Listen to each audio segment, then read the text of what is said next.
All right, good evening, everyone, and welcome to Green White Checker TV. The Indy Series is back. We are here tonight at the Homestead Miami Speedway for the Area 51 IndyCar Oval Series. Tonight, 135 laps at the Homestead Miami Speedway, and it's been a little bit of a break, but we're back here in action tonight. And we've got a stout field tonight. 31 cars is what I was showing. And so we'll see if all 31 take the grid. But yeah, it's a good field here this evening at Homestead. So drivers putting down their qualifying laps to get the season underway.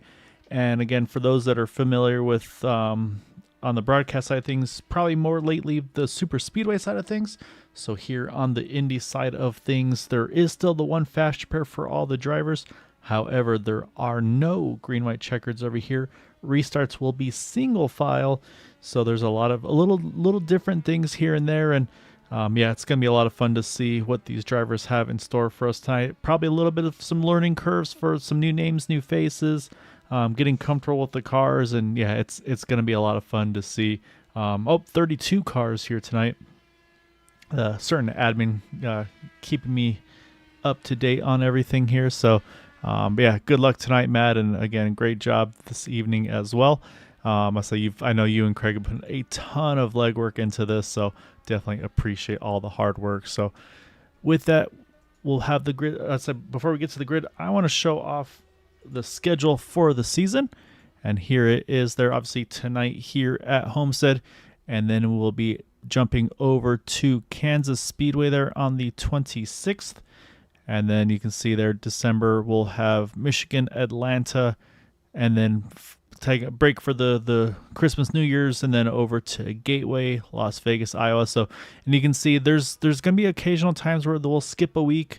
So it won't be every single week. We'll have a little bit of a spacing here and there to give the drivers a little bit of a break and everything like that. So, yeah, it's going to be a lot of fun, and definitely appreciate everybody hopping on and joining.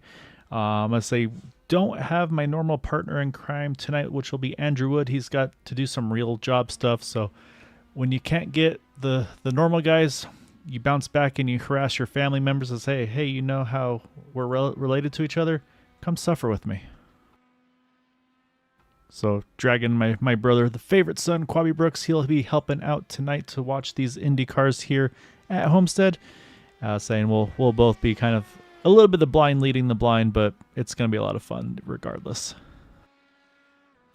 Hey, just doing a quick audio check. I got you. Yeah, thanks for the invite. Hopefully have some fun. I need to cement my status as favorite son. I feel like it's been a little too long since we've worked together, so this is an opportunity for me.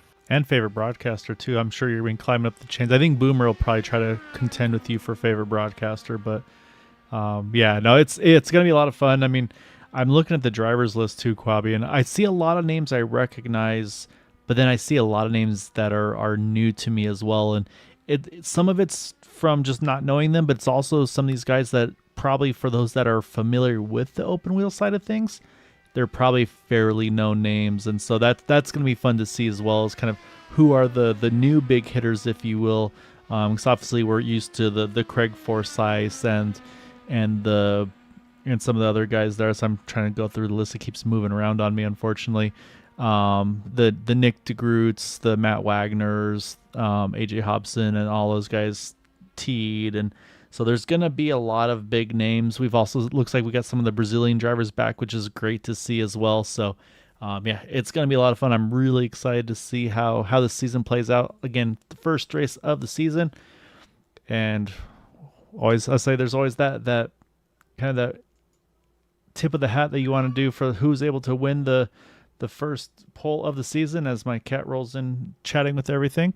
And that is going to talk about the Brazilians. It is going to go to Edson Santos, and it's a big lap, almost a tenth of a second quicker than Mark Murphy there in second.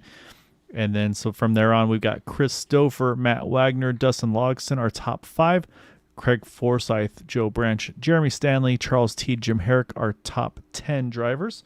And then in 11th and 12th, you got Eric Schaus and John Borst, Gary Laverne, Eric Peterson, 13th, 14th, Mason Mitchum, AJ Hobson, Jeff Heisong, Shane Coker, Baron Glover, Josh Ward, And then continuing on, these drivers still all making qualifyings there. Casey Pahudsky, Jim Brooks, Frank Irwin Jr., and then Raphael Eckert. And then we'll keep going because, again, there's still more cars that are in the field here tonight. And then these drivers opting not to qualify, starting a little further back, maybe try to, again, play it safe early on. That's going to include Daniel Ferguson, Hugo Glaz, Nick DeGroot, Joseph Morales, Steve Rada, Elmer Joseph, and Bill Cawley. And I need to look a little closer at the flags. If I'm not mistaken, I think that may be an Argentinian flag as well for Hugo Glaz. So quite a bit of a solid international affair as well, which is always fun to see. Yeah, it's a huge field actually. Like you said, a lot of new names, some old names. So it's going to be a mix of people that don't necessarily know each other, haven't raced with each other. So the start's going to be pretty interesting, and the spread, the time spread, especially even if the top 10 is actually pretty large, especially with Edson getting a full tenth of a second over second place. So I think things are going to stretch out pretty early should people not play bumper cars. Fingers crossed on that. Yeah, and like I said, I got to give a big shout out to Matt and Craig. I say they've been working really hard on trying to basically just get everything ready and get everybody all squared away here. So I said they've done a great job of just getting the field all together. He's the car starting to try to roll out there onto the track. But yeah, so they've been able to do a great job recruiting and getting the field and yeah, it's gonna be really exciting. Slightly longer season as well. I think the plan is going to be kind of a 2-season a year, if you will. So like I said, the seasons will be a little longer, kind of a few more off weeks here and there, and then we'll have a bit of a break, and then we'll go into the second season coming up in 2025, which will same thing. It'll probably run through, I'd say probably start around summer, fall, and then finish around the holidays. So yeah, it's going to be a lot of fun. So field's all getting themselves bunched up and saying they got to hustle up because they are already heading towards the flag stand here. We're going to see that pace truck make the sharp left off, and you can see the field coming out in the background. Of course, initial start is on the green flag, and yeah, let's say double file start. They did do a practice start, so hopefully everybody's kind of got the nerves shaken off here, waiting for that green flag to fly, and we are underway season here with the Area 51 IndyCar Oval Series, as Edson Santos leads the way, and so far a clean start. But like I said, now everybody's got to try to find that clean air, get the tires up to temperature, and just, yeah, try to kind of, like I said, mind their P's and Q's as we get underway here. Yeah, there are cars on every line imaginable here. I think we'll see that for most of the night. That also means people have to be real careful as they pick a line and hopefully not trip over each other. But clean first lap. Spoke too soon. Oh, man, one car up and over there. And I say couldn't quite tell where it happened by see one car still flipping. You can see John Borst there, a little bit of trouble. And then trying to see the other car involved. It was not Joseph. Oh, there he's up. Oh, Mason Mitchum. And yeah, that car is turtled. He's going to have to take a tow. And unfortunately, that's going to bring out the first yellow there. And I think those two definitely got the worst of it. We'll see if we can find what exactly happened. But yeah, so unfortunately, quick yellow here to kick it off. And again, like you said, just there's so many cars in such a small little pack there. So let's go back here. We'll focus on actually, and I was going to mention before the contact is also these cars are going to have not a lot of tire temperature in them right off the bat. So that's always going to be a concern. And so, yeah, commentators curse, exactly, Boomer. Speaking of favorite broadcaster. So let's go peek up top here. As I see a couple cars flirting with that outside wall here. And all looks well, but who's that right behind? No, oh, yeah, I think John gets a little bit of a love tap from that car right behind him.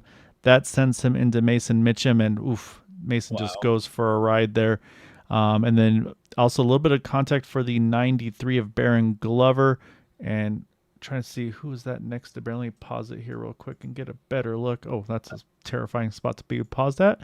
Let's see who. I think our dad drove underneath that car. Yeah, I say actually I see the 51 right now, and oh my goodness, yeah. Wow. So actually, yeah, we'll back it up. I'll say a little bit of family bias, but I'll say we'll pick up from Jim Brooks's point of view and see what he saw there. So let's back it up here just a little further. Yeah, so we're gonna jump over And I think to. that I don't know who was in the black car. I feel like he checked up as you got close to the wall, and that sort of contributed to the accordion. Yeah, and I couldn't tell who got into the back, but yes, let's hop on board here. We're gonna hop on the roof of Jim Brooks, and we'll run it at speed here, so you can see.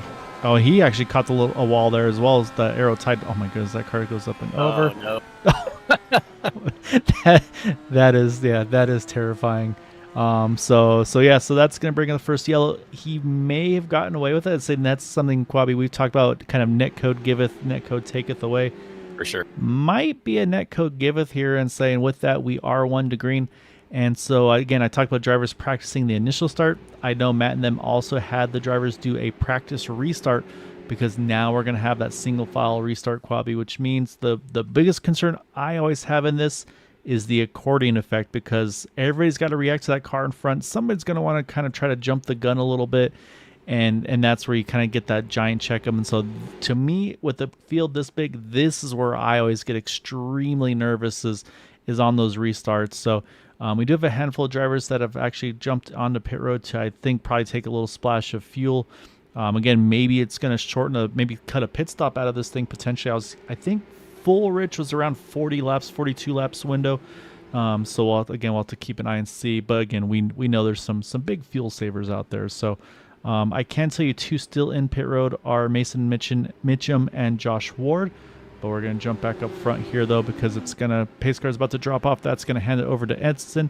And then Edson has full control to go as early or late should he choose. Waiting for that car. And you'll see, again, we're watching out the back. There he goes. He's down and away. And we're going to keep watching a little further down the field here. And so far, looking pretty good. See Nick DeGroot there. He jumps out just to play it a little bit safe. But looks like we're going to get up to speed fairly safely here. But again, though, now the field's going to really spread out here, because by the time the leaders enter turn 3, back of the pack is just coming out of turn 2. So that's the difference of a single file restart as well. But now, Quabi, I think the big thing is they need to build some tire temps, because when they have those cold tires, it just does not want to rotate. Yeah, hopefully they gain a few laps under the belt, get the tires up to temperature, feel out where the right grooves are at, and it is going to be a stretched field. It's already pretty stretched, and as we get into this, if we have a green flag run, cars are going to find themselves half a lap down before they even know it. So track position is going to be important. Yeah, track position strategy is, and that's going to be kind of that. What do you want to do? Do you want to go as fast as possible and just try to run away with it, or do you just try to kind of find the safe spots to run and save fuel, and try to go long? Because of course, need to mention too is in iRacing there's 2 versions of Homestead. There's the version that we're running tonight, which is the quote-unquote IndyCar version, which means you have to use the access road on entry and on exit. But then there's also the NASCAR version, which you can enter pit road off of turn 4. We're using the IndyCar version, which means you have to use the access road, and that, of course, if you overshoot it, you're going to hit the grass and you're going to be in for a bad time. So right now you see Edson here. He's trying to hold off Christopher. Chris is, you see the different lanes being run right now. And that's what we're going to see is these guys have to try to figure out where can they make the advantage. However, where it's going to start to get real busy is a little further back there. As you see there, Jim Herrick, he's going to cut underneath Charles Teed.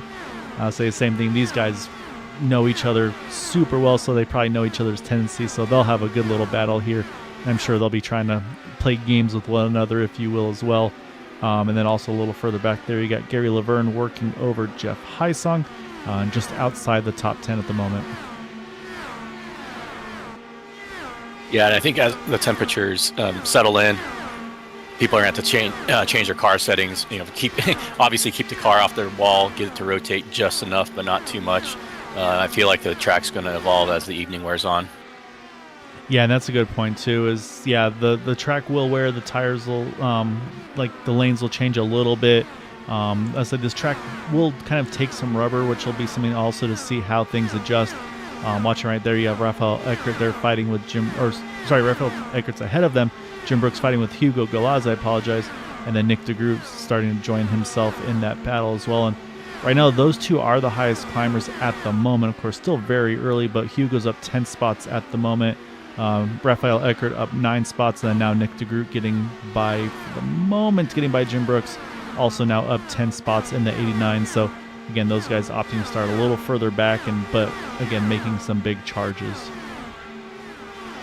Yeah, the top 3 cars are actually starting to check out a little bit. They got a second gap between them and 4th. We'll see how they can hold on to that. Yeah, and you see right there, Christopher got a good run out the back. Oh my goodness. And you saw right there that I think it's Edson probably getting tight out of turn 3, not sure, but so I think that's Christopher cutting him a little bit of slack. But now you can see, though, now I think Rafael made an adjustment, said, you know what, you got a really good run on me on the top side. I should probably do the same. So now we'll see if he's going to continue to protect the bottom or go top. And it looks like he's going to go bottom. We'll see if this time Chris can maybe try to make the pass and might even see the crossover here on the top side, try to cut to the bottom. No, Edson's going to protect the bottom there once more. So Edson feels like the bottom lane is where he needs to be to protect this lead. And again, though, now these guys got to make sure that they don't over-abuse these tires. But yeah, Christopher is giving him a run for his money. And right now, just a nose ahead entering 3. Yeah, that's a good point. They're going to be using their equipment up. If they get the tires too hot, start wearing them out, you'll see the 3rd place car, which is Mark, hopefully reel them in from his perspective. But it looks like he's playing it pretty cool right now and trying to preserve his stuff. Yeah, and Christopher able to complete the pass, so he's going to take the point in that number 1340 racer machine. And now you see now Chris kind of jumping down to the bottom, and like I said, that's going to bring Mark Murphy now into the mix. And got to talk to Mark just a little bit pre-race, and so actually he does a lot of broadcasting on the VOR side of things, and so it's kind of cool to see him on the other side of things. Instead of being behind the mic, he's back behind the wheel, and obviously knows a thing or two about racing these things as well, being in that top 3 right off the kick. So a good opening start for these guys. I'm going to jump again a little further back because Charles Teed, well, he's having a good battle once the car is there. Unfortunately, AJ Hobson, you can see having some connectivity issues there. The car kind of just disappearing back and forth, and that's also a terrifying thing to have when you're racing with somebody because you don't know where they're going to reappear. So right now they continue to stay side by side, and again, I talked about those guys a moment ago. Quabi, I would say now Nick DeGroot's up around Hugo, and now he's working on Jeff Hysong, and then after that is Rafael Eckert as well. So right now, I saying actually got a rooting on for Rafael Eckert there in the YouTube chat. So right now he is up to 13th, 11 spots gained from his starting spot. I believe, looking at the paint schemes, I want to say he is a teammate with Edson Santos, if I'm not mistaken. So right now those guys having good early runs here. Yeah, as things strung out, the front to back is about a full half lap difference. And, that's a close call. And I think people are trying to find room to operate on the track, hopefully settling in, figuring out how they're going to preserve the tires, because the long run's going to be where we're at right now, it looks like. Yeah, right now, and Santa's thing is once we start clicking laps off, they click off quickly, and so about to start lap number 20 for Christopher. And also Chris is starting to break away a little bit. He's got over a second gap over Mark Murphy, and so he's got something dialed in really nicely off the bat here. I'm going to jump back a little further now. Just in the top 10, Dustin Logston. He's working on Jim Herrick. And saying Dustin's one of these guys that I don't think he's new to Indy cars. He's new to them here with the league. I'd say I've known him a little bit on the super speedway side of things. So really cool to see him really talented on multi different types of cars. And so it looks like he's taken to this very, very well in that number 81 machine. And then, again, trying to jump around, find some new guys we haven't talked about. Steve Rada's a name I recognize very well as I say that. Look at Frank Irwin there. Rim rides around him there in that Carvana car. I recognize Steve Rada from a few other leagues that I took part in here and there, and also some of my friends racing. And so really cool to see Steve over here as well in these cars. He's in that number 8 machine. And so now he's got Baron Glover and Elmer Joseph right behind them. So right now, these guys all having good little battles. And you were talking about Quabi as the gap from front to the back. And again, fuel mileage, could it come into play? I mean, again, I was hearing, again, this is from start to green, but if these guys can run, I believe it's 45 laps a tank, they could two-stop this thing. If they can't go that number, that could push a third stop in, of course, pending any cautions. So somebody that's maybe mid-pack but maybe saving a lot of fuel, that could open up some opportunities for those guys to stretch that fuel. And of course, if they can go further, if there's an untimely caution, which we have tended to see a fair bit on the IndyCar series, a timely caution while you're on track, everybody else is on pit road, you could wind up jumping a ton of spots to your competitors. Yeah, and we saw a few drivers top off at the last yellow, so that gained them a few precious laps. They lost a lot of track position, but they're hoping that gamble pays off. Especially if you lose a whole pit stop. That's amazing. Yeah, no, that's exactly right. So right now, the highest up of those that did pit there is Eric Peterson. He is right now 21st. But yeah, like you said, he's pretty much at this point about a half a lap off of the lead. But again, he's probably making some really good fuel numbers right now in that 36. But of course, also having to try to manage the dirty air, try to figure out where he wants to put that car. So we'll keep an eye on this. And once we get closer to that pit window again, probably be with the caution. It might be closer to the 45-50 window, I would say. So we'll definitely be keeping an eye on that. I'm gonna jump a little further forward now because we got another Nerditude car. I apologize. We saw Dustin Logston. Now we're going to look at Jeremy Stanley, and I think he just brushed the wall there at a 4. Yeah. That let Joe Branch get by him. That's going to move Joe up into that top 5. But I can say I ran some laps here in practice yesterday, Quabi, and it was a little bit forgiving. I would kiss the wall a little bit. I'd check with my spotter if I have any damage, and he'd be like, nope, car's clean. And so I think these guys can get away with it a little bit more than you would expect in the open wheel. But I'm going to jump back here, though, Quabi. We got a really good fight here with Raphael Eckert, Gary Laverne, Charles Teed, all right on top of each other. Nick DeGroot's ready to join that party as well. So this is a good little battle right here. Yeah, and again, it's kind of have to see where the front car enters the turn and find a different area just to get air over the wing, get the downforce so you can make the turn and not wash up. And if you're a car in front, you have a lot of control over the situation. Yeah, and that's one thing. Same thing. Oh, T just catches the wall there. Let's say I think that's one that you can definitely get away with. But yeah, Boomer. It's definitely. I ran laps though, so I think that is where we should be. But yeah, like I said, and again these. I feel like we have a harder time on the open wheel cars, Boomer, because these guys have fuel maps to play with. I haven't had a chance to talk about that yet, Quabi. So in the oval side of things, you basically got fuel. Well, you have 8 fuel maps you can use. Map 1 through 5, 1 full rich, 5 full lean. Map 8 is the caution fuel map. And then 6 and 7 are the road course fuel maps, which is more of like an S curve instead of a full linear. So these guys can bounce around and say, okay, 5 is, I can't hold the draft in map 5. Let me bump it to map 4, go a little quicker. And even we've seen times where drivers leading will change fuel maps from turn to turn. So there's a lot that you can do with that. As we're now jump over here, watch Hugo Galaz and Charles Teed here fight for that 14th spot. And so, yeah, so there's a lot you can do with these, Quabi. And then, of course, also all the tools you can play with in the car. You got the front and rear ARBs. You've got the weight jacker. So, I mean, if you like pushing buttons, I mean, this is probably the car for you. Yeah, for sure. And, if you're going full rich, you want to make it count. You want to be gaining positions. Otherwise, you want to dial it back, save fuel, because you can gain laps if you do it correctly. We've got an inter-team battle here with the 81 and the 41 there. Dustin Logston, Jeremy Stanley. I believe Dustin has gotten around Jeremy, I'll say. And there's going to be points, Quad, but we're going to mix these two cars up because they've got sister paint schemes there. So I'm going to be the painter there and have to tell them they got to invert the schemes there. Have kind of the one have the green and black versus black and green. I think that would be the way to go, unless they just want to make it confusing for us, which is always a fun time. But we're going to jump back a little further. Haven't chatted about this driver here. Again, one that I don't know, so it'll be fun to learn. That's going to be Daniel Ferguson in that number 23 car. He started 25th up into the top 20, and right now trying to chase down Casey Pahutsky there in the 25 AMD machine. Right there, got a little arrow tight behind the 51 there, and you can see that cost the momentum, and that opens the door for Daniel here to try to make a charge into one. How come Boomer's not in the booth? He seems like he's pretty active. He's probably avoiding his wife on date night, but wow. Beside right there, though, I mean, I'm watching there, Daniel there. He was able to get around Jim. Now he's going to try to work on Jeff Heisong. And, I mean, again, Quabi, we're probably, like I said, about maybe 10-ish laps away from the full rich guys probably having to hit pit road. So this is where some of those guys might start to get a little nervous about, okay, is everybody going to kind of be good, get in and out of pit road, no mistakes? So that's going to be interesting to see. But right now, Quabi, this is the gaggle here.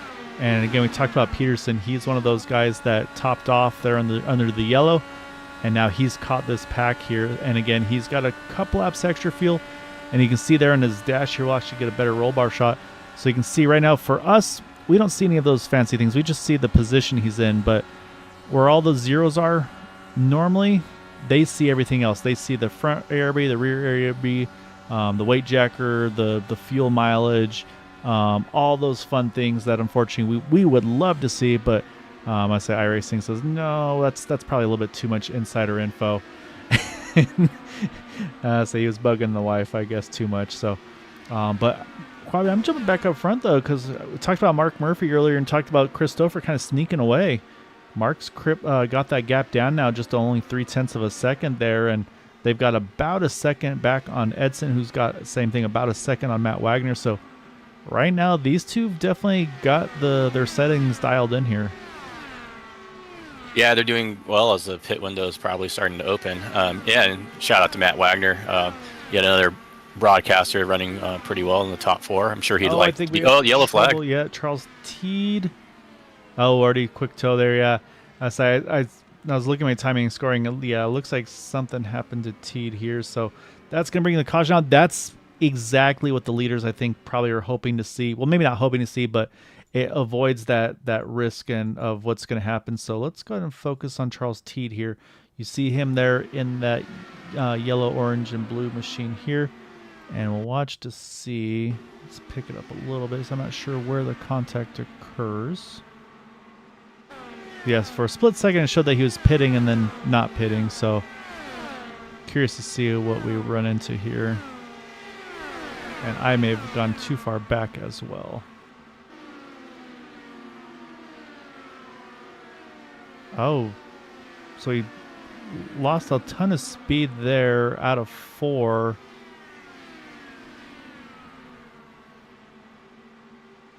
Oh, that's unfortunate. So he had to jump out, and so he tried to go off track. I mean, that should not have brought out a yellow, I have to admit. Yeah. That's just unfortunate. Like I said, he was off track and really should have not done anything, but unfortunately, sometimes iRacing thinks that there's still a danger, and so that's the cause of the caution. So actually, unfortunately, I'll say nothing. Fortunately, unfortunately, I guess nothing to do it. But I'm sure some drivers like, oh man, we were where we wanted to be, and then again, like the drivers that were working the fuel strategy are like, ah man, we had that strategy down. We're going to do something there. So that's going to reset everything, Quabi. We're going to kind of get right back to it here. It looks like Christopher is able to hold serve in pit road. I think Bill Colley's going to go. He basically ran a lap, got around try to have a clean entry here, and he's going to jump in now this time around. So what we'll do is we got a quick break here. We will step away, pull off one of our sponsors of 4D Racewear. Really appreciate them being back on board, and we'll be back here on the one to go. So stay tuned.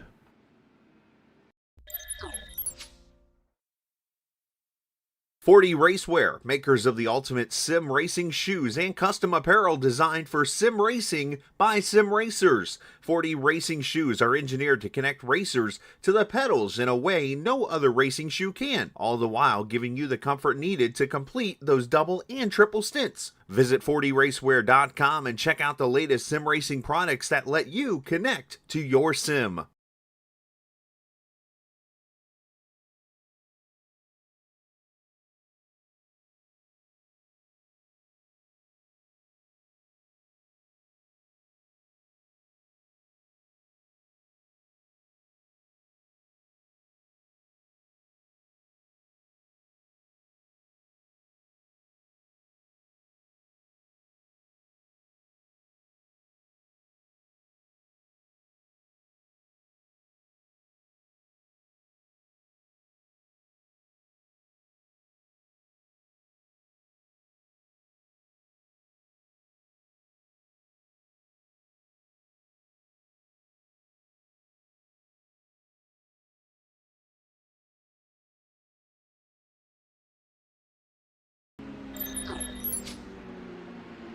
All right. So other thing that we do need to mention is with that caution, I believe Mason Mitchum gets one of his 2 laps back in. He had to take the tow from that lap 1 incident. So now instead of being the 2 down, he's back to 1 down. So that's a great break for him in that number 3. As you see him right now, it looks like he's going to top off as well. And Quabi, we were just talking about during the break there as we are 1 to go now. This caution came out just before lap 40, and we talked about 45 being that magic number. We're going to restart this race on lap 42. So that, again, that's going to mean that it's going to be on the edge if anybody's going to try to maybe stretch this thing. If we, again, depends on if we go green or not. But if they can stretch the fuel numbers, this could be a window for a 1-stopper here to the end. Of course, like I said, things are going to have to line up for that to work out. And like we were talking as well, that's probably in that situation there where like and Eric Peterson's like, man, I really wanted it to stay green. I really liked what I had. So yeah, so we'll have to wait and see. Also, there are limited tire sets here. So I want to say it's a total of 4 sets in the pits, if I'm not mistaken. So this is likely set number 1 for these drivers. So I think they'll be good to go without running out of tire. But that will be something in future races that drivers may have to manage their tires to make sure they have enough. But with that, we're about to get back underway here. It's going to be Christopher. Their pace car is off. And again, he's got control. Once that car is off, he can jump. And now he is down and away. And again, we're going to be watching back in the field. Hopefully, again, everybody's able to work that according effect. And looking like a very nice and clean restart on the front stretch. And Christopher is going to lead the field here back at a 2. Yeah, clean restart. Yeah, definitely Eric Peterson. I would have liked to see that strategy play out. It's, oh, another yellow. Oh, yeah. Looks like the 41. Yeah, Jeremy Stanley there pointed the wrong way. And a broken right front to boot. However, it looks like that car will be able to limp around. I'm trying to see if anyone else involved in this one. I mean, with the broken left front, I would have to think there was some context. So let's go back. We'll focus on Jeremy here. Actually, I'm seeing Dustin Logston in the pits now as well. So, unfortunately, hopefully not teammates that got together there. Right now, we're focusing on Jeremy here as we get back on the restart here on to see, and we'll get a better view of what all occurred here.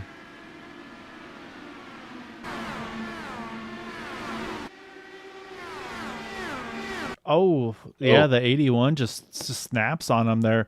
And unfortunately, oh my goodness, yeah, nowhere for his teammate to go. So those are 2 very, very big hits for the teammates there. You see Hugo, I believe that is, jumping straight to the bottom to try to avoid that. And I think it looks like, unfortunately, I say you never want to see that where it's 2 teammates. But again, this is one of those situations where nothing malicious. It was just one got loose and one just wrong place, wrong time. As you can see, he's still able to limp that thing to pit road. And so now this comes into this, Quabi, is we got fast repairs. So 41 car, that's going to be a fast repair. I think Dustin just used his in the 81. And somebody that's, I believe, going to be able to take full advantage of this here, I think should be this 3 car. We'll see him jump to the right. And yeah, so that quick yellow, huge break for Mason Mitchum. I say, unfortunately, after that first incident, he's going to roll around here. That's going to put him back on the lead lap.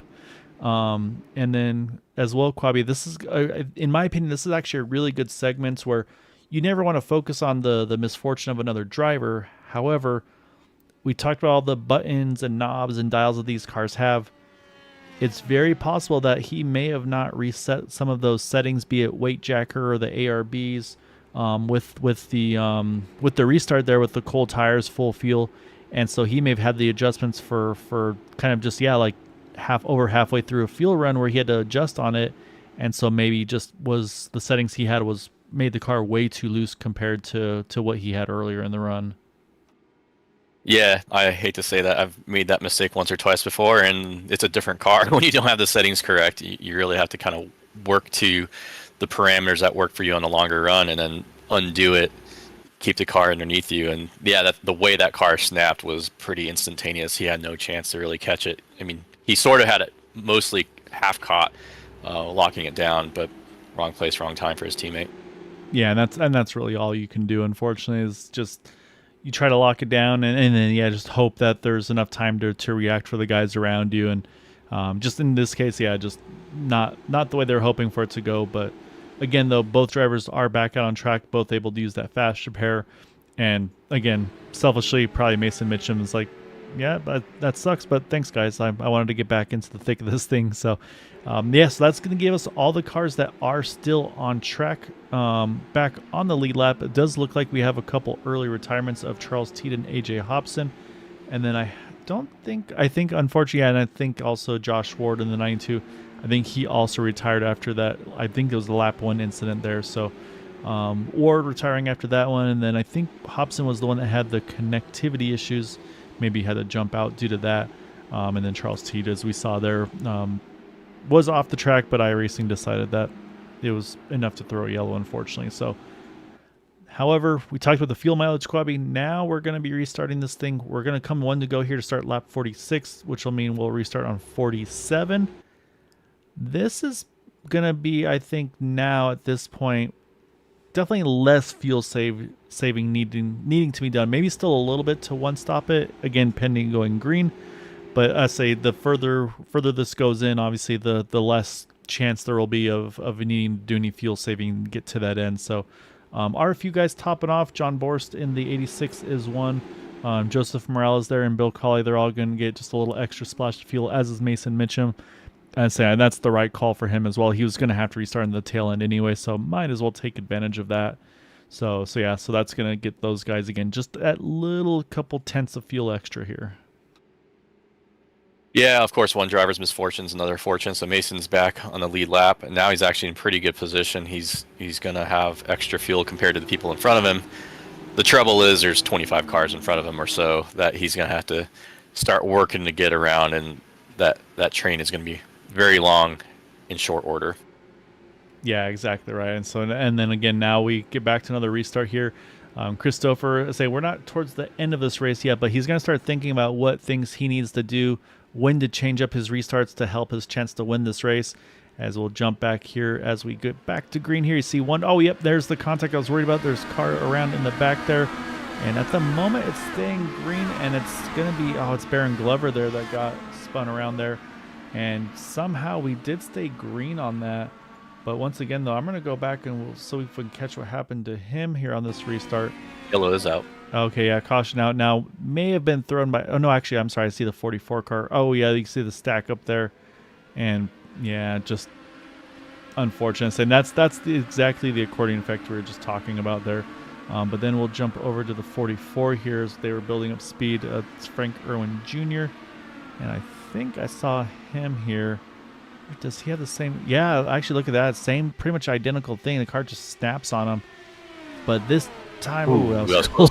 That was close, but luckily nobody else involved. So, unfortunately, yeah, it's literally almost identical situation there with what we saw earlier on the previous restart with the 41 machine, I believe it was. So yeah, so another quick yellow there. And again, honestly, the biggest break on that one's going to be for Baron Glover there, as he got sent around on the restart. There wasn't a yellow, and so he was going to be in trouble there, just all the track position lost. So this probably, I'm going to say now, Quabi, I think probably gets rid of the fuel question, and I think that's what we're seeing here from Joe Branch, is he's deciding, you know what, I can make it from here on one stop. I'm just going to pit now and probably not pit again until I'm in my final pit stop window. But again, though, he's giving up a lot of track position to do this, so it's definitely a risk versus reward here for Joe. So we'll just have to see how this one pans out for him as well. Yeah, he might be able to make the last pit stop shorter and gain some advantage that way, but there's a lot of track position loss, so we'll see how that strategy works out. Yeah, so we'll keep an eye on that. But what we'll do, since we had a couple of quick kills, not a lot of strategy, so we got some more wonderful associates to go with, and that is going to be our camera packs here, which is provided by Whiplash SimCams. So we'll be right back on the one to go. Stay tuned.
All right, lights back off of the pace car.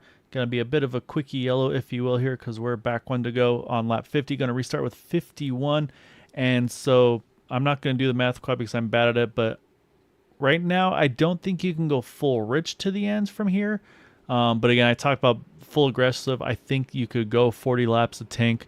And again, that's map 1, foot to the floor all the way around. So even these guys that now topped off here one more time around lap 48, like Joe Branch, he can probably map 1 into the end because, again, these guys are going to have to lift now for the dirty air and all that kind of stuff. So it's going to slow that pace down even more a little bit. So, yeah, we'll be keeping an eye on that. But once again, though, they're going to kind of regroup, resettle in.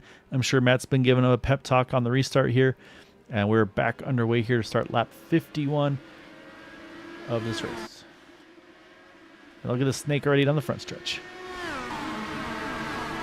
Yeah, some snaking, but everyone pointing straight so far. Hopefully we can get round 1 and 2 that way. I was going to say, now the question, yeah, is turn 2. That's been the trouble turn on this restart. And it looks like, I think I'm seeing everybody through clean. And now it's, of course, getting those tire temps built up. We're going to go back in front because look how tight there Christopher got. Mark Murphy took full advantage of it and moved Mark Murphy to the point. Yeah, he saw the opportunity, he took it, and it looks like he made it stick. Yeah, and that's just the tire temps not being fully built up there, and usually on a restart turns 3 and 4, you're fully back up to speed, you're going 200 plus, but your tires are still not at temperature, and so that car is just going to completely plow, and I think that's probably what cut out Christopher there, and so now he's got the temps back in check here, and so he's going back for the lead here, working that outside again here on Mark Murphy. These guys having a good battle here for the lead. Yeah, Mark's protecting that line. I mean, this is really good stuff to learn for down the stretch when, the elbows start coming out a little bit more. Yeah, just a little kiss the wall again. He's going to get away with it. Lost the momentum, though. That's going to safely give Mark the lead now. But yeah, and also, Bobby, you're spot on. It's going to also, okay, what's the preferred line? Is the inside the place to be? Do I need to rim ride it? There's going to be a lot of decisions to be made there, too, when we get to those closing stages. But right now you can see the front half of the field here, pretty single file. I say it starts to get busy right around here. And that's, again, we talked about the driver that topped off there. That's Joe Branch. And he's now worked his way up to 14th, trying to get 13th here. And then right behind him, there's a huge gaggle of cars there. I think Eric Peterson's leading that pack here. And yeah, you've got Daniel Ferguson there, Casey Pahutsky, Jim Brooks, Dustin Logston, Jeremy Stanley, all just pretty much stacked on top of each other here. So right now this is definitely a busy group of cars, and you see a little further back, same thing going on. So a lot of racing going on here mid-pack, just a little bit outside the top 10. Yeah, the field is splitting up into separate packs, and they're kind of, these packs are slowing each other down, so I think they're going to stay pretty separate. Yeah, so it looks like Christopher's regrouped. He's going back after the point here, trying to get around Mark again. He's running the top side. This time cuts down just a little bit there. And again, this track does have progressive banking, so the inside line a little bit less banking than the top. And also what you can do, I said something I definitely know on the stock car side of things is you can kind of straddle the seams, and it'll actually loosen the car up there as they get really close to each other. I think Chris just trying to steal any little draft he can right now off of Mark. Yeah, these guys are battling hard. I think it seems like the high line works pretty well, but luckily you can touch the wall and get away with it, but it really kills your momentum, obviously. Yeah, and I think that's the same thing for Chris here, is he'll want to start figuring out, okay, do I run the lower portion of the top side? Like, how much do I get away with here? To see, what's going to be the way to go. You see, now he's kind of running more of the middle, and then, of course, you kind of just naturally drift up there. But right there, I think he maybe had to breathe a little bit. That car looked, especially in 3 and 4, I need to mention that too, Quabi. This car, or this track, I should say, while it's an oval, 1 and 2 is a faster turn than 3 and 4. These cars, even in these cars, you'll notice it where you might be able to flat foot 1 and 2. You have a harder time doing that in 3 and 4. Usually you got to breathe it just a tiny bit. So, so it's definitely something else to keep in mind there. As you see right there, I think he got fed a little bit of dirty air there off Mark Murphy. And you could see that car immediately started washing up. I mean, this track has been reconfigured several times in its relatively short history. Oh, did we lose somebody? Yeah, I think Mark Murphy there disappeared for a second. He's back now, but same thing though. Again, that's always a nerve-wracking spot to be in. So right now, these guys have, I wouldn't say settled in, say still a really, really good battle for the lead here. I've been watching also some of the intervals there as right now. Yeah, and you can see Mark, he wants to keep that inside line. So he's kind of set his goal here. He's like, you can pass me, you're going to do it up top. I'm going to protect this inside line from everything we're looking at here. Yeah, and I think that Edson and Matt Wagner are probably liking what they see out their windscreen because they're, or their visor, I should say, because they're starting. Well, I guess they have windscreens. They're maybe closing in, holding station, but I think they're using their equipment less hard. Yeah, and that's the thing too. Is again, like whenever I talk about fuel mileage, I always point at this guy right here, and that's Craig Forsyth in the number 99 car. You want to do just enough where you can save fuel, but at the same time you're holding with the draft. And so I think that's probably where Craig is right now. He's pretty happy with where he is, solidly in the top 10. He's got all the drafts with the drivers around him. So he's in a safe little pocket here where he doesn't have to worry about. He's got a little bit of gap to a teammate Jim Herrick there in the 40 Raceware machine. So yeah, so he's got a lot of options kind of with what he can do. And again, I mean, I talk about Craig, I think like in a race, it's like, okay, everybody can go 40 laps. Fuel saving, you can go this much. Craig probably can go this much because he can win in a lot of ways, but he's just, in my mind, he's been so good at the fuel saving thing. So yeah, so I think again, and like I said, it's not just okay, map 5 and save. It's finding that balance, map 2, map 3, and holding the draft safely and not being kind of stretched thin where maybe you fall too far back and then you have to switch to map 1 and kind of almost burn off what you had just gained. So there's definitely a fine balance to it. Yeah, and he's only 2.5 seconds back of what we're seeing at the front, which those guys are still, Mark and Chris are still fighting it out. So I'm jumping back now, probably to Joe Branch. Again, we talked about Joe earlier. Sorry. He's one of those guys that did pit under that last yellow, so he's got about 10 laps more fuel. Again, there were yellows involved, so it's probably not as aggressive of the 10 laps. But nonetheless, though, he's got a fuel advantage to these guys, so he's the same thing. He can probably be a little more aggressive. He had gotten underneath Hugo, couldn't complete the pass, so he's going to have to regroup here and try again. But right now we're starting to get a little bit of that gap built up around some drivers. And say we'll jump now to Nick DeGroot because he's working over Eric Schaus, and we saw there Nick wanted to kind of get the rim right here. Gets a great exit out of 2, and we'll see does Eric respond with running the top side. And yeah, there you go. Eric's going to run the outside line. That makes Nick have to run even higher, and like you said, kind of flirt with that outside wall potentially. Yeah, and Craig's right behind him saving fuel. I feel like Craig running kind of that, he's always around that Paul Tracy-esque paint scheme, but he has a lot more patience than I remember Paul Tracy having. Yeah, and I think, yeah, attitude-wise, probably very polar opposites there. As Nick's going to get a run here. He'll run the inside. But again, so you can see shorter distance, but the momentum change right there out of 4. And that's where Eric's able to sneak back by and hold on to that 5th spot over Nick here. Yeah, and we see this with the battle at the front, and you're seeing it in the mid pack as well. It's, that shorter way is great. Oh, we have caution. And that is unfortunate. The 51 Jim Brooks upside down, back on his wheels now. But that car, we'll see. I don't know if that's going to be drivable. Looks like he's definitely trying to, but I think that's going to be a tow. And so I saw a car dropping out of the running order pretty quickly, and he hasn't given up yet. He's going to still try to grab the gear and go. But that car's not too happy with life. You can see everybody else trying to find a way around him here. We'll see if that thing can make it to pit road, but let's go back and let's try to catch what happened here. I think he was fighting right around Daniel Ferguson here, and I'm wondering the same thing. Is this maybe something that happened in front of him that just unfortunately nothing he could do? And yeah, I'm going to say that's definitely what happened here because we'll jump one car up in front. Let's see, where is Daniel? And yeah, so that's kind of a telltale here. Let's back it up a little bit to see exactly how this occurred. And I want to say that's Casey Pahutz. Yeah, it's Casey Pahutz getting the inside, trying to make the pass here. And I'm wondering if maybe just got tight or we'll see here. We'll try to get a better view. And obviously we don't know exactly, but yeah, they kind of same real estate here, and they both get up into the wall. And at that point, Jim's kind of committed to the top side and just launches over the left rear tire there, and not much he can do at that point. So this is where it's good as a simulation. Obviously, Quabi, we have some insider info, but Yeah. Probably didn't feel very good because we do know that he has a motion rig, so that thing was probably throwing him around a fair bit. Yeah, luckily the motion rig doesn't go upside down, but it probably feels like it does.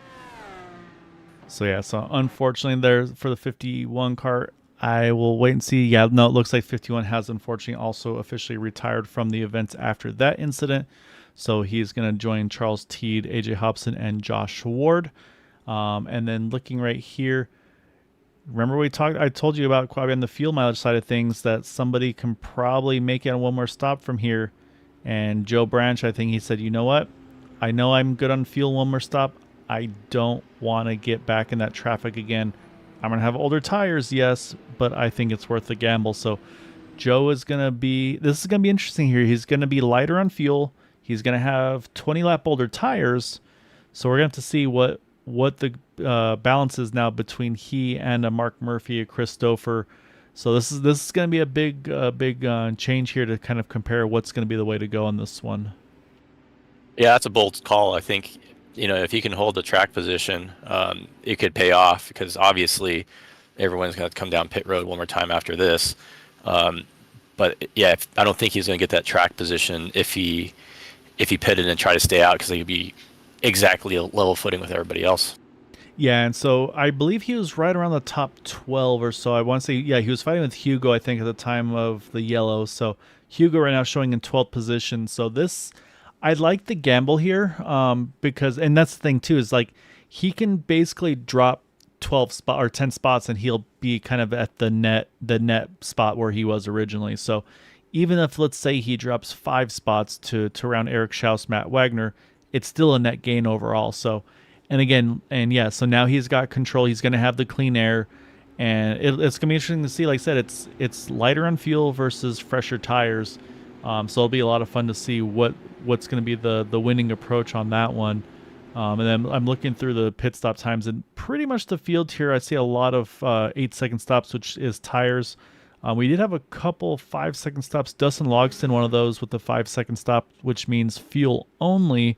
So he's opting also one to save a set of tires, but also again try to jump a handful of spots, which now puts him just outside the top 10. So even there's still a little bit of strategy being done. I think Steve Rada as well in the 8 car, he opted to go ahead and do a fuel only stop as well in that 8. So yeah, so a few guys trying something different, maybe gain a little track position, or of course also, like I mentioned, just in case, maybe setting a few sets of tires towards the end. Yeah, it's always nice to have fresh tires at the end and get that advantage.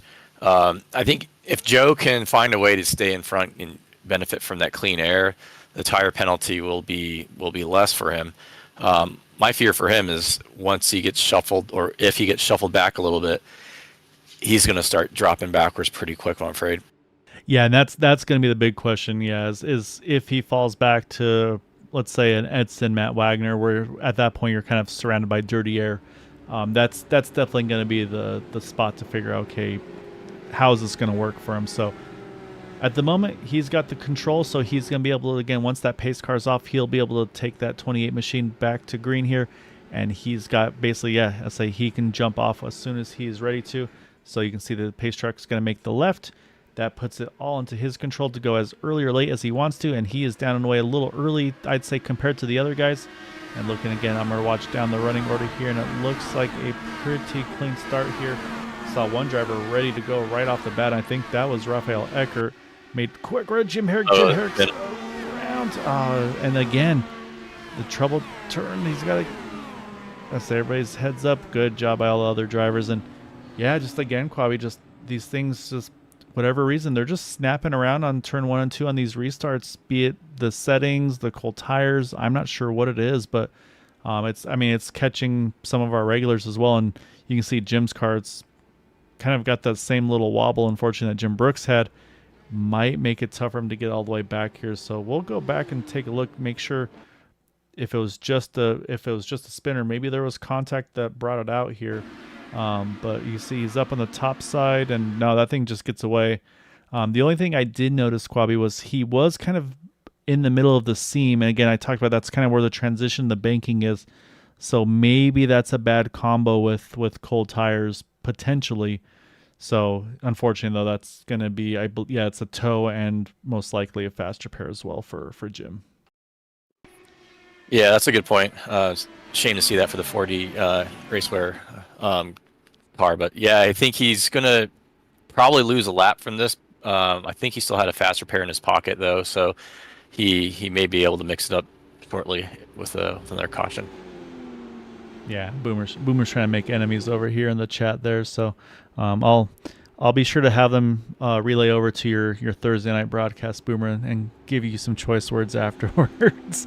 But no, these, and that's the thing is, these things are always a challenge one way or the other. So again, with the quick yellow, we'll step away as I got another commercial for our Whiplash SimCam. So stay tuned. We'll be right back on the one to go.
All right, as you can see, lights are off of the pace car. I can tell you that Jim Herrick is back out on track after his tow. Not a lot of pit stop takers there. Quabi, Baron Glover, he went ahead and pitted. And you see in the background there, John Boris is going to top off as well, just get that one little extra splash of fuel. Again, nobody can make it from here under green flag conditions. And something we talked about as well for Joe is, again, we know at this point, I think he's pretty safe to make it on one more stop. However, the one thing that he does have going against him in that side of things is he will have to take more fuel than the others. But the balance is, depending on, these tire stops are usually, again, they're about 8 seconds. So probably not waiting on fuel, might be just the waiting on the tires. So it could actually, again, just depends on how his grip and everything is compared to Mark and Chris and company. Again, I'm intrigued to see how this plays out. I love the gamble though by Joe, and I'll say we're going to see here, but we're going to restart this thing back with 58 to go. Still about 20 laps till we're in that final fuel window here safely, and we're going to hand it back over to Joe. He's got control, and he is down and away. It looks like maybe a little later this time around, but again, looks like a pretty clean start from through the field here. Yeah, not as good of a restart for Joe, or I think probably it was a fine restart, but everyone else was a little more wise to it. So he didn't build the same kind of gap as last time. And also no surprise, we didn't have a lot. Oh, I think we see one on the wall. Yeah, I see one stuck in the wall. That is Steve Rada. However, he's still pointing in the right direction. So if he can limp this thing back to pit road, we should stay green. And so unfortunately though, yeah, so may have just got stuck up against the outside wall. I'll try to get a quick look at it here real quick. And so we're watching Steve here in that number 8. And we'll see if it's just, does that car just get tight? Oh, yeah, just again snap loose, but he was able to hang on to it just long enough to not spin around. He is on pit road safely, so we do stay green. And while we went to go look at that, Mark Murphy wasted no time. He's gotten around Joe Branch, but he hasn't. But Joe's able to hold on right now behind Chris Stouffer. But you saw right there, he was right in the dirty air of Mark, and that's going to be what Chris is going to want to try to get to be able to take advantage of that as well. Yeah, I think Joe's probably going to lose out to Chris, but if he can stay with those top 2 guys, he's still net positive by like 10 positions, and that, that strategy is going to be working. And like you mentioned earlier, he's going to probably take tires, and that will still get him the fuel he needs. I don't think that's going to be a disadvantage. I feel like most guys are going to take tires at the last stop. Yeah, I think tires are pretty much, especially once we get far enough in, I think we'll see tires regardless. You see Steve Rada there. He just got out of pit road, so he's cycled up with the front runners. That puts him now 2 down, which means that we will have right now a battle for the lucky dog position. Right now, Steve has that spot because Jim Herrick is all the way back here towards a fair bit further back. So same lap, but a fair bit further back distance-wise. So, and then also just looking at lap times now, Matt Wagner, the last time by, just ran the fastest lap of the race of 25:57. But only 0.03 of a second faster than Mark Murphy, which was a 25:60. So, like I said, I think these guys have decided to probably turn that wick up a little bit. And then, like you mentioned too, right now, I'm going to say definitely a net positive for Joe because he's hanging on to these top 2 very nicely. The other caveat, though, in my mind, is he will, regardless, he's going to have to pit earlier if we get that under green flag conditions. And we were really close to having it on that first run there. And that's where you start to get really nervous. It's like, okay, I know I got to pit. Now I really need this whole cycle to go clean because I don't want to get trap laps down. So right now he's looking good. I'm going to jump a little bit back because we got a good little battle here with Shane Coker. Casey Bahutsky's right there. Mason Mitchum right there. And again, we talk about these guys just all locked onto each other. And yeah, I got to talk about Mason again. He was 2 laps down with that lap 1 crash. He's worked his way up into the top 20. And so it looks like he's steadily trying to improve from there as well. So it's, again, one of those things, you hate that he had trouble initially, but at the same time, love that he's sticking with it. And so far going the right way there in that number 3. Yeah, I think his persistence will pay off. He's still moving his way forward. Being on the lead lap is much more entertaining racing than fighting for free pass position. But yeah, when Joe pits, like he's going to be with other lap cars, so if a caution comes out, it's a no guarantee for him. Yeah, and that's going to be the other question mark is, how much time is lost during a pit stop cycle? Is it going to be 1 lap? Could it even wind up being 2 laps potentially? So I'll have to wait and see on that one. And so right now, jump over to Eric Peterson now, just getting around Dustin Logston there. And I think Peterson going from, we talked about him kind of doing the top off fuel saving game.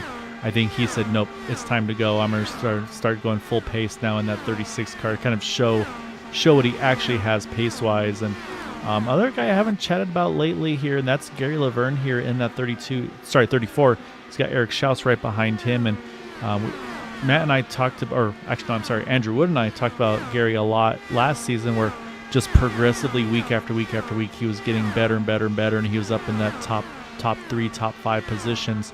But that was also with a slightly smaller field. Now that we've got a 30-car field, he's still rolling top 10. So Gary's just been ever progressing and just ever improving over the course of the season. So it's always fun to see him running really well on our side here too. And of course, as I said, I haven't had a chance. I don't think we really talked too much about him. I always want to make sure we give some guys some love that we haven't chatted about yet.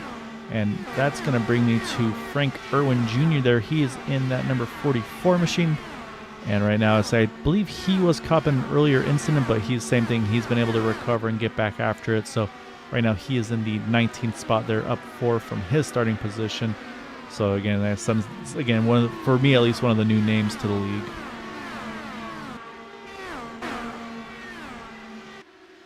Oh, look at DeGroot so there. High. So he didn't actually hit the wall, but say on our side, he was throwing some sparks up there. But you see the teammates now. You got Rafael Eckert there in the back of it, Edson Santos in the front of it. So right now, and then you got Matt and Nick there right in the middle. So you've got two teammates there, and you got two black and yellow cars right in the middle of those two, having a good little battle. And again, I'm watching for Joe here. Joe's got about 0.8 of a second on Edson here. So again, I think that gamble very, very effective. And watching Rafael right now, he's starting to really gain some ground on Nick, trying to figure out what lane. You see Nick goes low. Rafael waited. He saw he went low. He jumps to the top side. And look at the momentum swing. He should have an opportunity. There he goes. He cuts low. We'll see what he can do here. Yeah, he's clearing, but like, let's see if he can stay down low. And yeah, he has a position. Yeah, and that actually worked really well because it was hard to see at the camera angle there. But what happened there was Matt Wagner, Edson Santos, they actually were running middle top with Rafael running the bottom. Nick had the dirty air from that top middle groove, so that made life that much easier. But right now, that 64 car is looking very strong, trying to squeeze the middle there between his teammate and Matt Wagner. Teammate stays ahead. Matt's now pinned to the outside. They stay side by side there. Just clears ahead of Matt there in the 6. Yeah, I don't think Matt probably loved that, but that's great racing. No, these guys are going after right now. Like I said, I think at this point, fuel saving's done. And whatever Rafael's got right now, setting-wise, he's been the only one making these passes right now. I mean, he just blew by his teammate as well. So I'm curious to see now, is it maybe just the dirty air or something like that? But that 64 looks stout right now. Yeah, we'll see if he can close into the top 3 guys. Do you have any idea how soon Joe needs to pit? So Joe last pitted on lap 48, and right now we're on lap 95. So say we're right around that 40 lap window. But again, we've had a lot of yellows, so I'm going to say Joe can probably go at least another 10 laps, I would say. So I think probably to 105 safely for Joe here is my rough estimation, again, with the caution lapsing, and also then these guys running that fuel map 8, which just sips fuel. So yeah, I think Joe could probably go another 10ish or so. And then the question is for the other guys, that would give them, so he'd have to run about 30 laps in fuel. So I think that'd mean the rest of the field, if that number's right, would they only have to go 15, 20 laps? I'm trying to do backwards math right now, and I'm starting to question myself here. Yeah, and that's my next question is, if you are able to stay out a little bit longer, how long do you want to stay out? Do you stay out until the bitter end, or would you consider splitting? I think with, as I said, Yellow. caution's out, and that's going to window. answer the question. And unfortunately, I think it's Steve Rada pointing the wrong way again. And at this point, Quabi, everybody's going to pit. I think everybody's going to take tires. It's just going to be an outright brawl here to the finish. But let's go back. We'll take a look here to see how this occurred. It looked like I think Jim Herrick had just gotten around Steve Rada recently. And so we see him right here. He's underneath. I believe that was Frank Irwin. And that car just arrow tight there. Drifts up into Frank there. Nothing Frank can do either. And that loops him around there into the outside wall. And it looks like, so back to full speed here. You see right there, you see the tires not moving. That's a really good job by Steve there. Just completely lock it down to make sure. Also, see Joseph Morales. I'm going to jump back live. He's on pit road now. I don't think that's scheduled for the 77, but yeah, like I said, I think now, like I said, there's no strategy at this point, Quabi. I think everybody's got to pit, take the tires, take the fuel. I mean, maybe you gamble fuel only if you pitted at lap 69 that last time around to try to see if maybe you can jump some of the fields, but like Joe Branch, I think he's got to take tires. And yeah, I'll be curious to see, does anybody make a big gamble? This is, to me though, this is a Nick DeGroot gamble type of thing where I'm actually just by chance focused on him. I'm going to see if that car jumps up or not. Okay, yep. Tires going on Nick. So I was curious to see, sometimes he does like to try to pull a strategy where he does fuel only, but it looks like I think we're going to see a lot of tire stops here. And that was a really impressive slide on pit entry there by Edson. Yeah, it looks like he does marks. Yeah, I think this is a good caution for Joe. So now he got his positions, and now he's on the same sequence as everybody. Yeah, no, the gamble paid off extremely well for Joe. Also, of course, came out before he had to make his scheduled stop as well. So yeah, I think that went about as well as he could have hoped for. Looking at the timing of pit stops, yeah, no gambles anywhere, Quabi. Everybody's 4 tires and fuel. So yeah, at this point, I mean, it's just an outright brawl to the finish. Jump over here to Jim Herrick. I believe he just pitted, and so now he should be back to 1 down, waiting for my timing scoring update. You'll see it on the left on the ticker, and that's actually still showing him 2 down, so I'm not sure about that because he was not involved. So a little confused on that one. I thought Jim should have got one of the 2 back, but yeah, we'll have to wait and see. But basically, Quabi, we've got 25 cars still on this lead lap. We're going to restart this thing about 34, 35 to go. So, or yeah, about 33, 34 to go.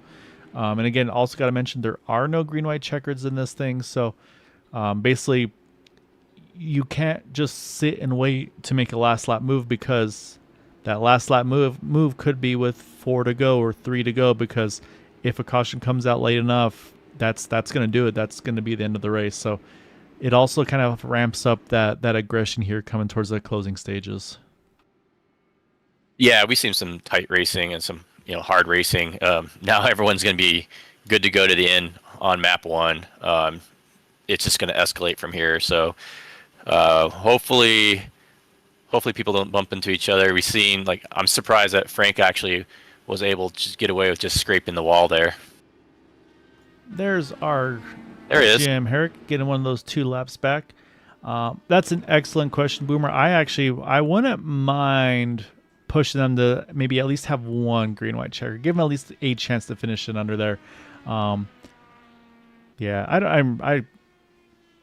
I'm blaming you for the naming convention, because you totally came up with the name before I hired you as a broadcaster or anything like that with my tons of money and all that. But no, I think we have to talk with Matt Wagner. Yeah, we have to talk to strong arm into changing the rules.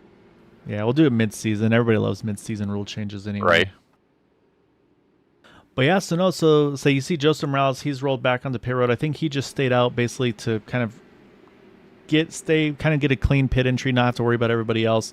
I think he's kind of same thing, kind of expecting that there might be some stuff that's going to occur here. Yeah, and I'm the same way. I do respect the OG IndyCar stuff, points, full season championship, all that. So, but you never know. There might be a time where drivers say, "Hey, we want to be able to at least have a chance to race it out if need to be." But also the way these cars run, though, with the initial restarts, it's usually pretty hard to make much happen on those final restarts, just with, again, that single file restart. While Mark Murphy there was trying to hide behind the pace truck for a moment.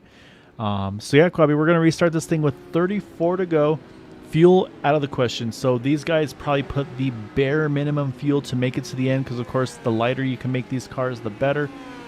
They might even need to start thinking about how do you adjust this car now with a little bit less fuel in it compared to what they had in before, because it'll be just under a full fuel tank here. So yeah, it's business about to start getting a lot more aggressive here. We'll watch this restart again. Hopefully everybody minds their P's and Q's. No backups. You see Eric Schaus there having to react, but so far so good. But now we gotta again make sure we get through that troublesome turn number 3, or turn number 1 and 2.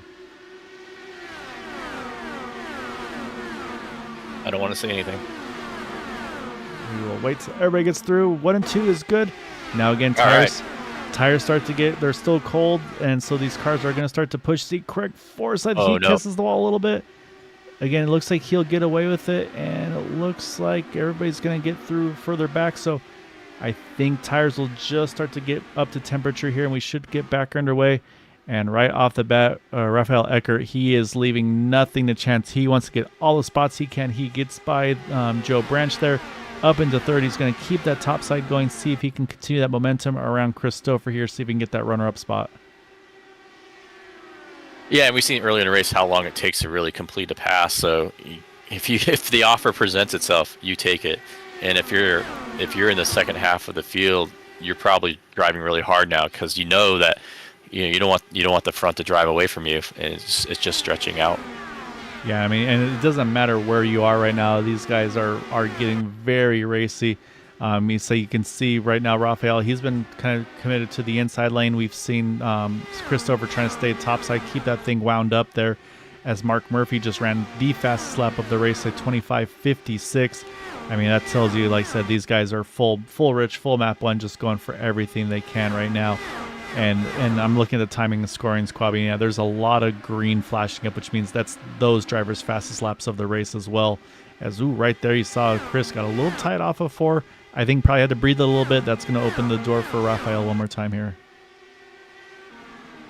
Yeah, everyone running full tilt. You wonder if they can do it for the whole run, because it's almost a full fuel run. So there's still, I think, an opportunity to save tires and have an advantage at the end. But you don't want to lose track position or time while you do that. Yeah, and that's exactly it. Is you're still, I think fuel is no problem, but yeah, tires I think need to be managed.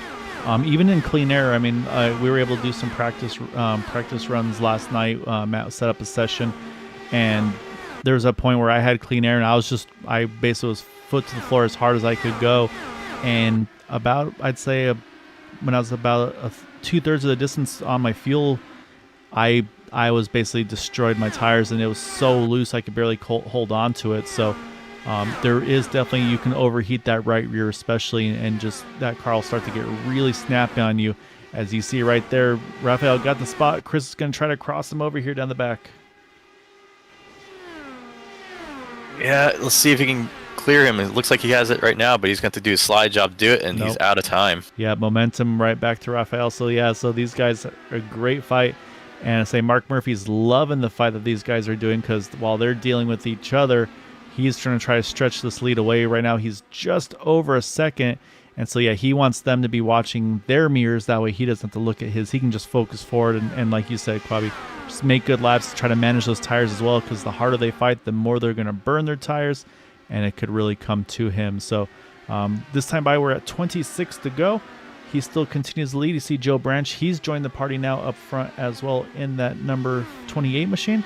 And again, Joe had that great strategy call, opted to stay out there, and it worked out perfectly for him. So now solidly in that top 5. Yeah, Mark Murphy's he's definitely checked out a little bit, and you have 3 guys running basically nose to tail and staggered, and they're just slowing each other down. And so, yeah, I think Mark has stretched out the lead by another 0.2 of a second that lap. Yeah, he ran a 71 to an 81 that time by. And we said a second ago is about 1 second.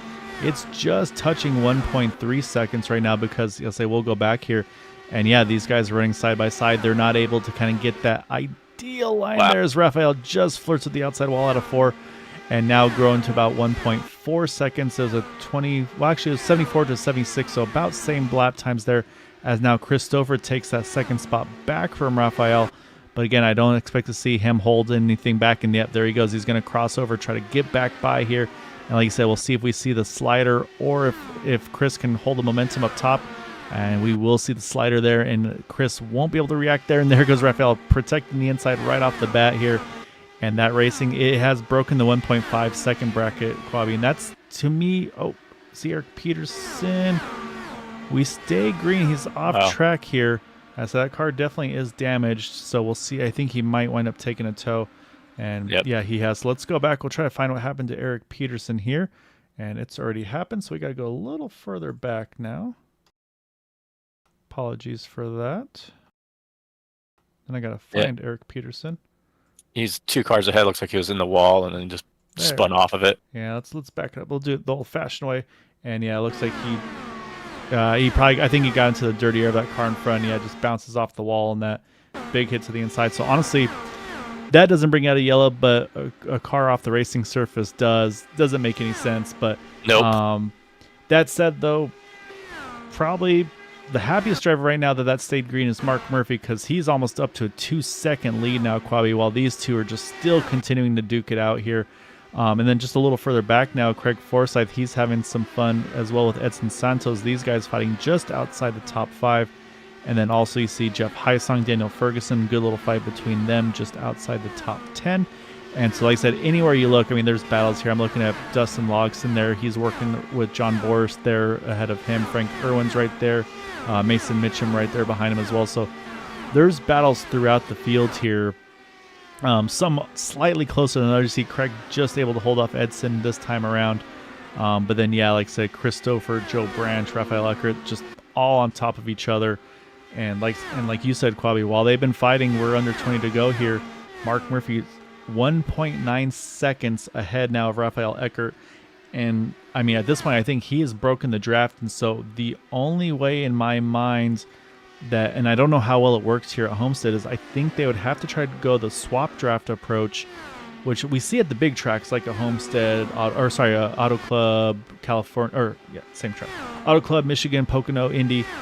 There you see it. I don't know if you're going to see it here. So, yeah, they're going to have to figure something out, or maybe hopefully he's burning his stuff up. But watching Gary here trying to chase down Nick DeGroot as well for position. Eric Schaus right behind them. Really happy to see Eric back as well. So he and his wife have been doing a lot. Let's say they have a 1-year-old daughter, moved to a new state, so that they've been really busy, but glad to see him back out on track. Jumping back again here, Quabi, we got Casey Pahutsky. Oh. That was close. Yeah. Wow. Jeremy Stanley's in that mix as well, and they thought about going 3 wide there, but they decided to stay put for just a moment.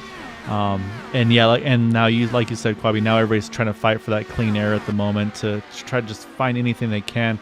And then while we were watching all them, we didn't talk about Joe Branch for a little bit. Joe's now right in the mix there. I say he was sitting kind of safely in 4th.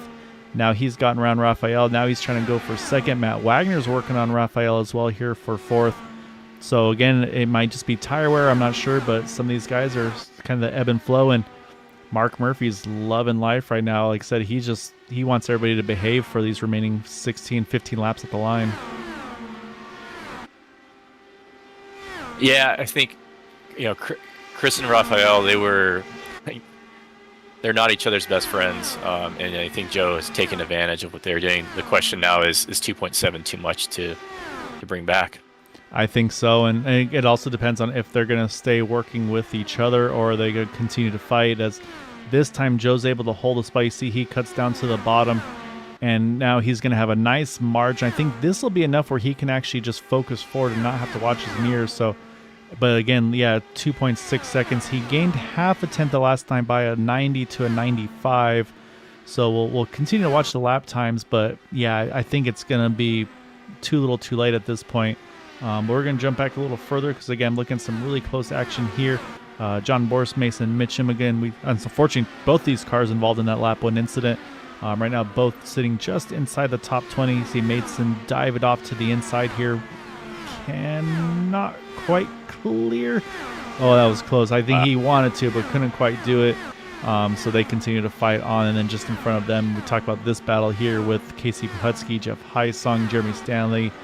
Shane Coker's now in the mix as well there in that 32. So I'll say it continues on, and we're jumping to Matt Wagner because actually now Matt Wagner's gotten around Christopher. And you're not wrong with the lap times, Quabi. Joe Branch this time was a 25.89. Mark Murphy at 26.04. So 10th and a half quicker that last time by. So again, there's not a lot of time left, but it is starting to click the right way. So I mean, Joe's going to have to probably run some picture-perfect laps and hope for maybe a little bobble from Mark. But right now, though, he has been able to make the time go the right way. And again, about a half tenth quicker the last time by a 95 to a 02. Yeah, I think he's going to need a little more than that. And if he could get into the draft, then, he could close up real quickly. But time's not on his side. Yeah, and I'm saying I'm also looking track-wise. I mean, he's got, as we got 10 to go now here at the line, he's got about, not quite a half lap, but he's got over a full straightaway between himself and the next car. We're watching Jeff Heisling, Jeremy Stanley really close to each other off for 4. This has been a really tight battle for these two for a handful of laps as well. I was saying Daniel Ferguson, he's been able to kind of sneak away from them a little bit. And man, these guys are giving it everything they have here. And even down the straightaways, you see they're right on each other's side pods here. Again, it's going to be one of those things that eventually someone's going to have to figure out. Now the clear, but now we'll watch. Yep, Jeff's going to jump to the bottom, try to cross them back over. And that's what you can do to these cars. And we'll see now again, can the momentum keep Jeremy Stanley ahead? And it looks like that is going to be yes in that one. So right now, Jeremy Stanley going to hold on to that 13th position. Jump back further up here, Quabi, because we got Craig, we got Edson, we got Raphael, and they're all battling right now for 5th, 6th, and 7th. Yeah, I think Raphael definitely hurt his equipment, so he's not as fast as he was, but he's vulnerable from attack, and we think Craig's been saving his stuff, and that should help him get by in the closing stages, but we'll see. Yeah, I'm not sure if Craig is streaming this over on his YouTube channel, but if he is, he's probably got the full headling going on in the turns.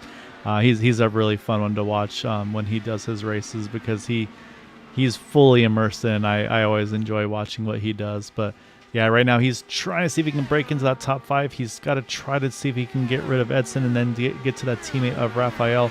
But right now, though, it's Mark Murphy, like I said, he's been able to break away still a very significant amount. Joe Branch, he's got about 0.7 of a second on Matt Wagner, and Matt's got about a second over Chris Stouffer.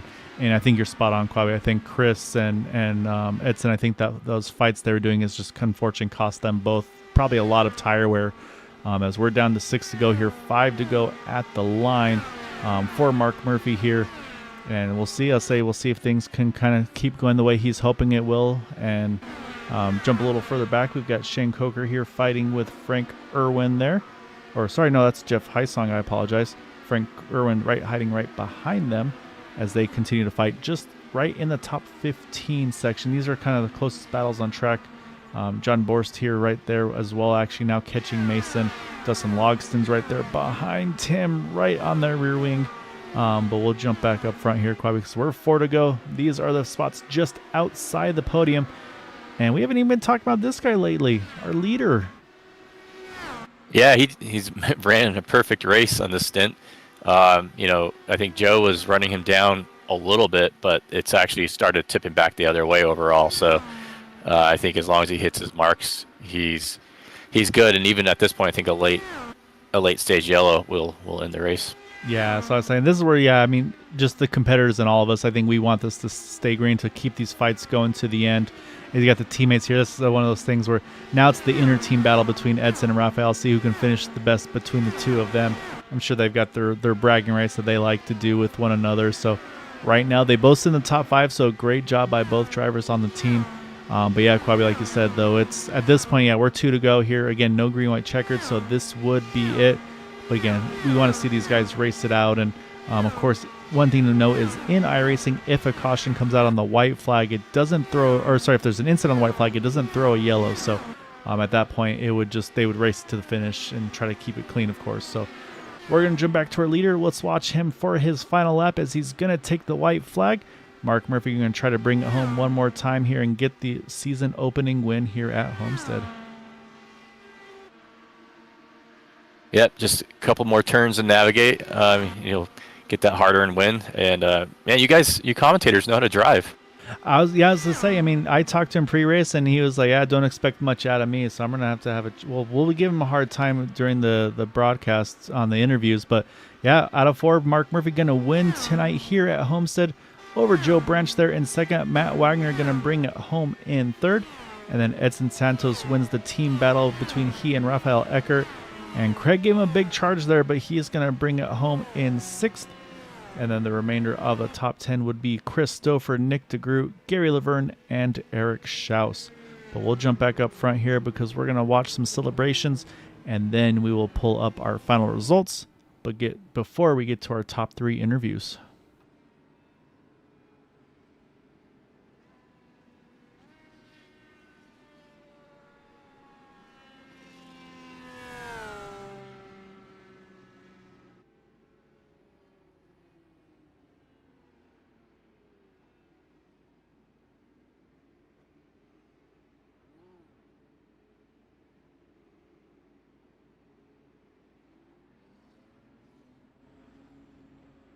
You see Matt Wagner there waiting to congratulate him as well.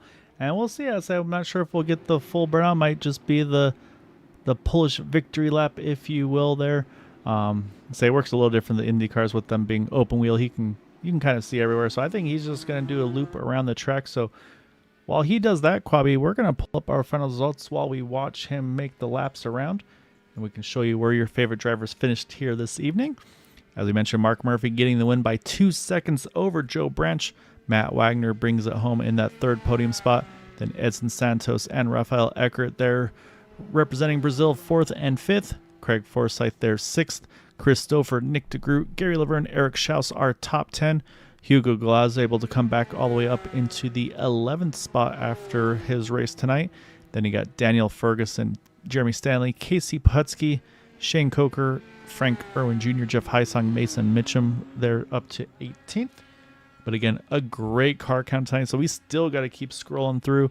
Then we get to Dustin Logston there, John Borst, Bill Colley, Joseph Morales, and Elmer Joseph are lead lap finishers. And unfortunately, you see Jim Herrick didn't get the opportunity to get that second lap back there to stay one down. And then early retirements, unfortunately, including Baron Glover, Eric Peterson, Steve Rada, Jim Brooks, AJ Hobson, and Josh Ward.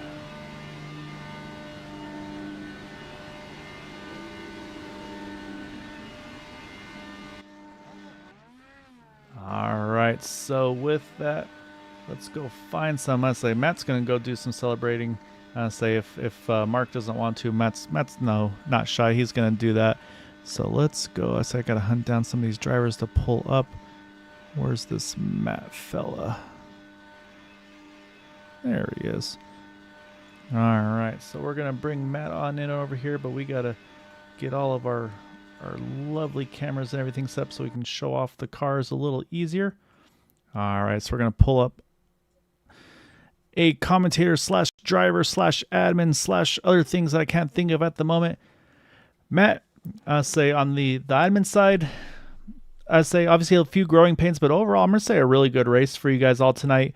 Competitor side, I don't know. I think a podium's a pretty solid one to kick off the season. I mean, take us through the race tonight. Yeah, so first off, I'd like to thank the guys who joined up here tonight. I appreciate everybody. But as far as the race goes, it was pretty little bit hairy, a little scary moments, but I had to fight off Nick. Of course, you know, he's very good. Schaus had the good run. I left the top open on one of the restarts, and he was, of course, he's obligated to take it. And luckily, I was able to defend him off. But track position here is key, 100%. As you saw, was Mark just was in his own little world by himself, and those two guys battling for second and third, it just kind of kept us back there, and we couldn't keep up with Mark after that. And the pit stops, at one point we were kind of fuel saving a little bit. One of the cautions through a loophole.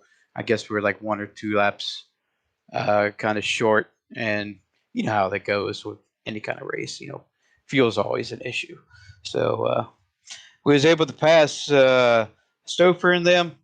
I know one of those team guys. I can't remember who it was. It wasn't Edson. It was Raphael. Raphael. He caught the wall a little bit, and he mired back a little bit. I was able to get around him. I'm guessing Christopher kind of burned his stuff up trying to stay up there. And I was able to get around him. And of course, I saw that 28 of Joe Branch, and he was able to save his stuff up there while those two were fighting. And that was key. That was able to him to lock the second place up, and that was really good for him. I'm glad to see him in this race. So. Yeah, he had a really good run, and you're right. I think Quabi and I were noticing as we think Christopher, and I believe it was, I can't remember if it was Edson or Raphael, but I mean they were fighting tooth and nail for that second spot, and we're kind of leaning towards they probably both burned their stuff up a little bit, and I think Joe was kind of just biding his time, and I think that's the same thing. That's what brought you up there too, is you're able to take care of your tires to really then use them up at the end of the fuel run there. And yeah, to be able to grab that podium, but yeah, like I said, I mean, track position definitely you could tell it was important, but you could still, I mean, there was definitely some passing. I mean, I'm looking at where they started to where they finished. Raphael gaining 19 spots, Nick 19, Hugo 15, Daniel Ferguson 13. So there was guys that definitely they were able to kind of move forward from their starting position. So yeah, there's a lot going on tonight though. Yeah, there's a lot of drivers here who are absolutely just new to this series, and these guys will learn as the progression goes on. Like I said, we got the toughest track out of the way here to pass at Homestead, Miami. It's But I'll say it again: clean air is king. And these guys are they mean the world to me. 31 drivers. That is awesome. Yeah, no, and I was telling Quabi too. I mean, just big hats off to you and Craig. I mean, you guys have put a lot into recruiting, getting everybody in here, and yeah, great car count times. Again, for first race of the season, 31 cars, and I'm saying a couple little yellows on the hiccup, but overall, I mean, I'm gonna say a really, really good season opener. Oh yeah, it was. Yeah, like I said, there's a few little growing pains on the admin side of it, but we'll fix that. And shout out to actually to Ralph Yecker. Started all the way back in 24th. He finished P5. Good on him, man. That is just very impressive for him to come through the field like that. Awesome job. Hey Matt, I want to take a moment to see how you would have done the race a little differently. I know you're a competitor. You always want the top step, although you had excellent run. Any execution change you would do? No, not really. Probably save my tires a little bit better. There's been a couple times I kind of bobbled on a restart. My restarts were terrible. That needs improvement. That I would say I need improvement on. I gave a whole bunch of time during the restarts, and hopefully the next race will go and improve on that. So it is what it is. Oh, great race. Yeah, impressive car count and getting this put together. I think you and Craig spearheaded it. So just congratulations on the race from your performance and the organization. Oh no, thank you. Thanks for joining your brother there. I know you guys were having fun up there in the booth. I know me and Guy will have a good time on the booth. So Yeah, it's good to great. see you up there, bud. Yeah, I think he's now already the favorite second chair.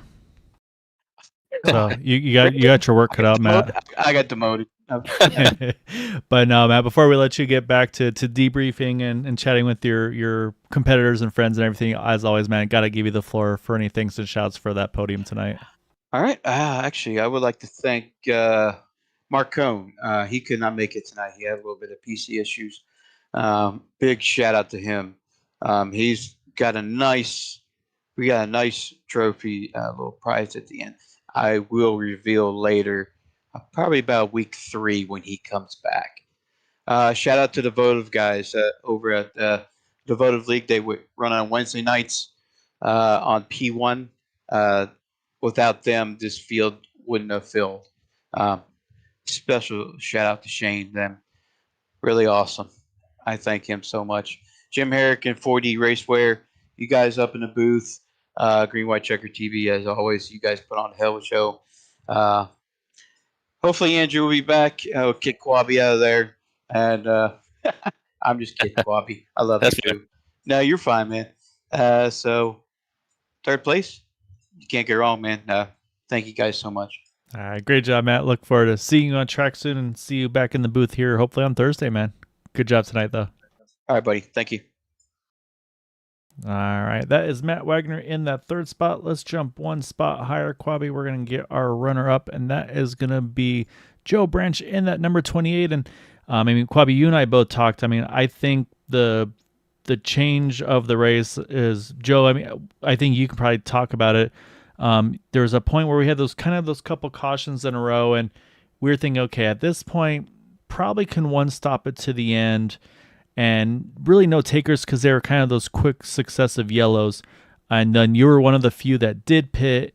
We saw you kind of working your way through, and then a later yellow comes out. It's still, of course, it's still outside the window, but everybody else comes in. You stay out.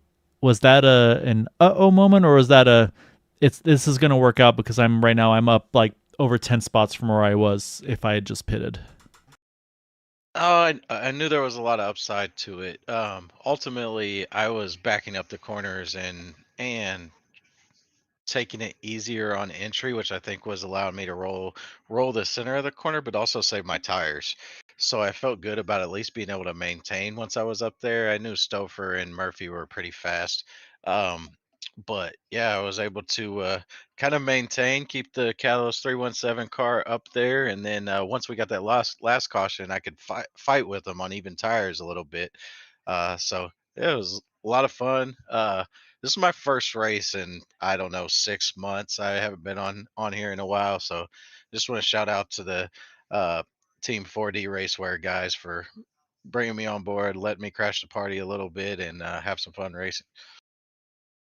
Well, I mean, if this is you dusting some rust off, I'd say the other guys need to be nervous. I have a feeling coming up then. Well, yeah, it may be all downhill from here too. Let's be honest. So, just getting started. So. That's a great result. Yeah, I think you played the strategy perfectly. How happy were you to see that yellow come out towards the end and get everyone in the same sequence?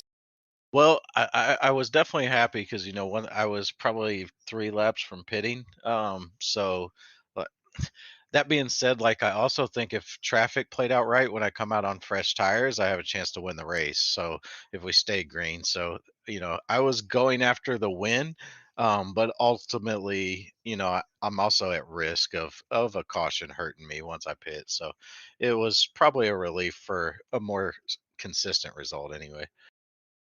Yeah, I mean it's definitely that risk for us. I mean, it's something we were talking about all race long was if we get to that green flag pit stop window, just the first guys that pit are always just sweating bullets until the rest of the field cycles through because you just don't know if you're going to get trapped at that point. So, yeah, no, it makes sense. You're like, okay, like I don't have to worry about that. And again, even with those older tires, you held really, really well in that third spot. There was no drama after that for you, like for fourth, fifth, and so on, trying to get around you. So, yeah, it seemed like you said you were able to take care of your stuff really well. We saw that also in the final run where we saw Christopher and I believe it was Edson kind of fighting tooth and nail for that runner-up spot. And then after with maybe about 15, 20 to go, it seemed like you're like, okay, I'm ready to start using my stuff up, and then you're able to get by him and just kind of just set sail. I mean, was that kind of your plan there in that last stint? Was it just take care of my tires since they're fighting so hard and then capitalize, or how did that go for you? Yeah, I just that was my advantage the whole race was saving the tires and rolling the corner a little bit. So I wasn't going to change it then. And I seen them battling. Stouffer was on the top for most of the time, and it was really running off the tires of the other gentleman that you mentioned. And I seen him wiggle multiple times. I think I even said to Stouffer, I don't think he's going to finish the race at one point. Um, and then it ultimately ran Stouffer's tires off too, and I was just able to kind of skate past him. Well, that was a hell of a job tonight, man. Like I said, for it being 6 months, like I said, hopefully it's not one of those one-offs. But I say we definitely want to see you up front more. I said from what I saw there, managing your equipment, everything. I think you've definitely had the right idea for how to run these cars. So it'll definitely be fun to kind of see you go through the rest of the season and keep getting these results, man. So before we let you go, as always, though, definitely want to give you the floor for any thanks and shouts for that runner-up here tonight. Yeah, I mentioned the Team 4D Racewear, also my longtime sponsor, Catalyst 317. Always appreciate the support, and hopefully we can get them up front again next week. All right, man. Great job tonight. Look forward to seeing you on track again soon. Thank you. Thank you, guys. All right, Corby, that leaves us one driver left to chat with. And so we're going to find him and pull him on over here. I've understood he's usually used to being the one giving the interviews. Now he's got to listen to me talk to him and figure out how to make answers. But Mark, you lied to me, man. You're like, yeah, it's like, you probably won't talk to me tonight, and we'll talk to you in the top spot tonight. And I mean, that last run, you kind of just pieced out there and broke the draft, and from there it was a nice Tuesday evening stroll for you at the end. It wasn't easy. Christopher and Joe Branch are two excellent drivers. They are both world class. It took some doing to get by Chris there, and then once that happened and you got clean air, it was really easy to be easy on the tires, and that's really what I was trying to do. Just save my stuff, be easy into the corners, and take care of the right rear especially. We knew that coming in here that the right rear was going to be the trouble spot, and so we had a lot of guys that were spinning off and had too much weight jacker and probably too much rear bar in it, and I I tried to keep the car fairly neutral and control it with the throttle, and it worked out. Shout out to Jesper Orman for teaching me that at Homestead during the Velocity Online race here. It's not the same setup, but it's very similar philosophically, and that experience helped me here tonight because I learned from Jesper how to run the bottom, and we were able to ride that when everybody was going to the top and burning their tires up. We were just taking it easy on the bottom and going fast. And so that's what it takes to win here, and what it takes to be up front here. And I can't believe I beat Joe Branch and Matt Wagner and Chris Stouffer. That's pretty stout. It's a pretty stout crew. Yeah, it's an excellent run. Yeah, we did notice that you were one of the few that was, really taking that low line and, actually going down to the white line. And it seemed like it was an advantage because you more or less could guarantee clean air. Any part of the race where you thought you might be in trouble? Because it looked like you were in good position almost the whole night. All of it, man. I mean, the part where I was racing with Chris, that was a delicate part of the race just because we were unsure about fuel at that point. And so, Matt and I were both driving to a number, trying to make sure that we only had to make one more stop. So we're racing for the lead, but I was also running, I also had the car leaned way down, trying to make a fuel number. And, Chris was running us awful close, and he's such a good racer it's a lot of fun when you got a guy like that and you can run close with him and wheel to wheel. But that was probably the most delicate part of it. Was there were times where, you're up front and you're leading the race, but you still got to save fuel and hit a number. And there was a lot of that early, and there was a lot of that in the middle portion. And so it wasn't easy. It was a lot of reading the dash and reading race labs and looking at the fuel number, trying to make sure you had enough gas to make it. And even at the end, I kind of had to back off. I only finished with a gallon left in the tank. So, I kind of backed off at the end just to make sure I had enough. But yeah, I mean, there were points where it wasn't assured, and there were points where I was for sure. I told Craig earlier. I told Craig, we were chatting. I said, man, I kept waiting for Forsyth and DeGroot and Wagner and Eckert and Stouffer to come for me, and they never did. So just can't believe I won a race, and we'll take it.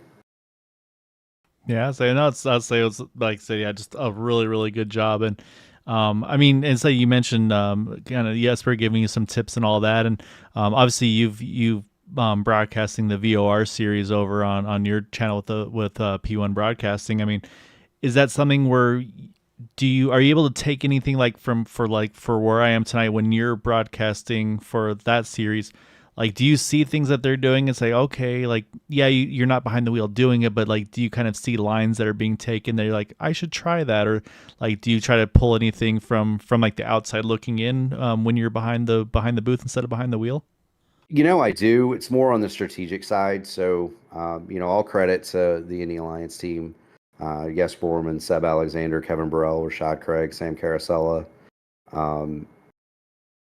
Those guys are top shelf. I learned so much from driving with them. The broadcasting side gives me a great insight into strategy. So what I try to do is break down for the viewers the race as I would see it as a driver and what I would be thinking. And as you know, when you've got ATVO and race labs and all the different stuff up, you really can get a picture of the entire race, not just your part of it. And so, that's been the biggest benefit for me is being able to understand the race strategically from multiple points of view, because I have to describe that and make it real for the viewers at home. I race in the VOR series. I don't broadcast at Carry God, so it takes care of that. But I do call the votive series. So Shane Coker and his group, and so much fun racing with those guys. Tonight, a lot of them came over. Sad to see Josh Ward got the champion over there, got taken out early in a mess that wasn't his own. But yeah, I mean, it's more on the strategic side where you learn to pick apart a race and understand okay, there are three different strategies, and here's how they all three might play out. Because when you're behind the wheel, like where Joe stayed out, I was considering staying out too. Ultimately, chose to pit. Ultimately, elected to pit because you get a long green flag run there, you're kind of at risk, and I wanted to have the shorter pit stop at the end with new tires, and that ultimately proves to be the right choice. But yeah, that's where I get it from is mostly that's where I get it from is mostly the strategic side. No, that's cool. And I definitely try to absorb as much as I can as well from kind of looking from that side in. So yeah, man, I said just an awesome job tonight. So yeah, I feel like you sold yourself short when we talked a little bit pre-race, and or you're just kind of going with the full bluff approach there. But no, Oh, I don't mean, worry, I'll be slowing in the back at Kansas. Don't worry about that. but no, I mean that was an awesome job tonight. I mean, I know you mentioned a few of them already, but as always, definitely want to give you the floor for any thanks and shout outs for that win this evening. Yeah, man. First of all, the first big one goes the shout out to the Indy Alliance team. We've got a big one coming up on Saturday over in Race Spot with the Open Wheels 500. We've got 5 of us in that race, and so we're looking to have a good run. That's probably one of the deepest and biggest and best fields that you're going to see. And so, anybody looking for an Indy 500 to watch on Saturday at about 11:30, you can tune it in over on Race Spot, and we'll be in that one. Um, Shout out to my good friends at Black Magic Designs, Andy Dunwoody and Kendall Paul and Colby Pierce and Brian Sharp and that whole group. They're an amazing team. If you need a paint, it's worth 2 tenths. Go see Andy over at Black Magic. He'll get you fixed up. Gary Godso, P1 Broadcasting. They've been a long time backer and sponsor and friends, and so do want to thank them. Give a shout out to Admin Box. That's race control at the touch of a button. So if you're a race controller out there, and I've done that job too, but Fish makes a pretty cool deal. You can do all your stuff with a customized button box and not have to worry about typing the commands, and makes it really easy for you. And then shout out to my dad watching at home. He's watched 2 of these. So we did the Indy Oval Top Split race from Michigan, 5400 SOF, ran 7th. Didn't have quite enough for the power slides and the I5Gs in front of us. Finished best of the rest. I brought it home 7th, and then got on the virtual jet and came down here, and he watched all of it. So thank you for tuning it in, Pops. And shout out to and you got to thank, you'd be remiss if you didn't thank Matty Wagner and Mark Hone, LC Motorsports.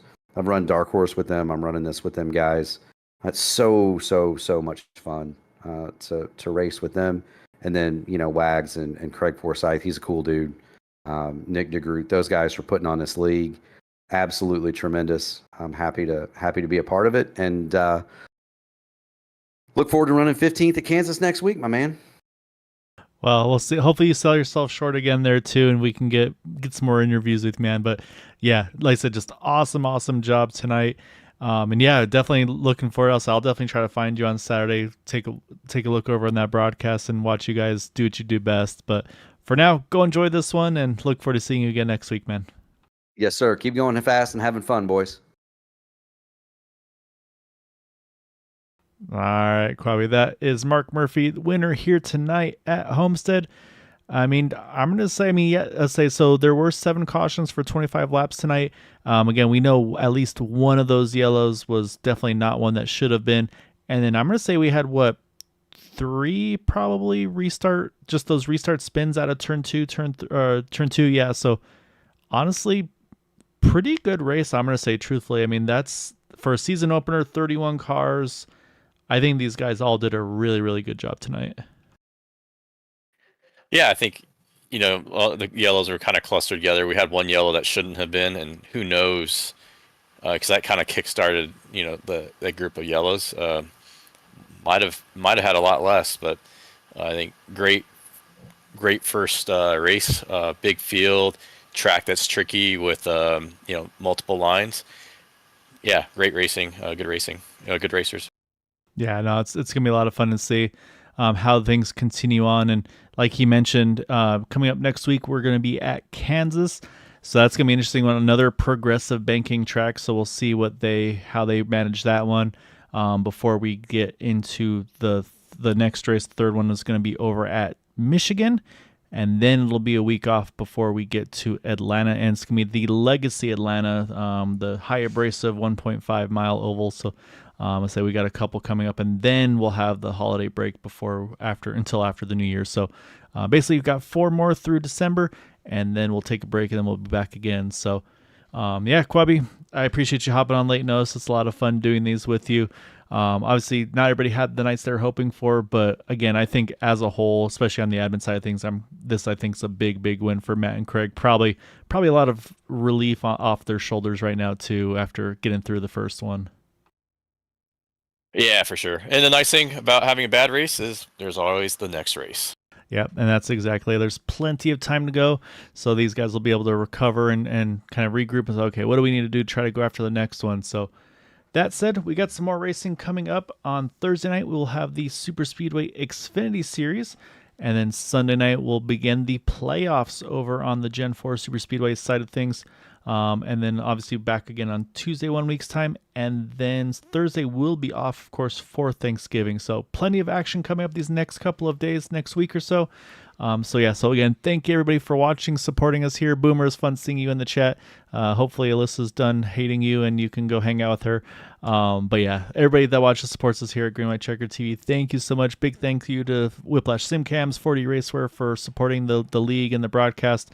It means a ton to be able to partner with such awesome people. So until next time, we'll see you on Thursday. And as always, take care, stay safe, and we'll see you on Thursday night. Have a good night, everybody.